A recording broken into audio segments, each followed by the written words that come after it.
उहाँ बमकाजीको सन्तान बाटो भएर भान्जीलाई माग्नु गएको थियो अरे। अनि बिहेको निम्ति तिमीहरू तँ जान्छस् बमकाजीको बिहामा नाच्नु? चिन्ता नगर्नुहोस् सर, मैले हुँदैन भनिदिइसकेँ।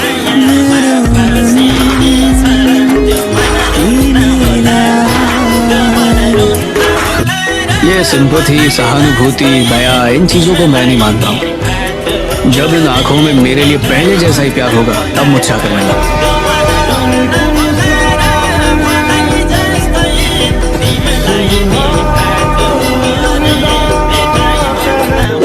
उहाँ बमकाजीको सन्तान बाटो भएर भान्जीलाई माग्नु गएको थियो अरे। अनि बिहेको निम्ति तिमीहरू तँ जान्छस् बमकाजीको बिहामा नाच्नु? चिन्ता नगर्नुहोस् सर, मैले हुँदैन भनिदिइसकेँ।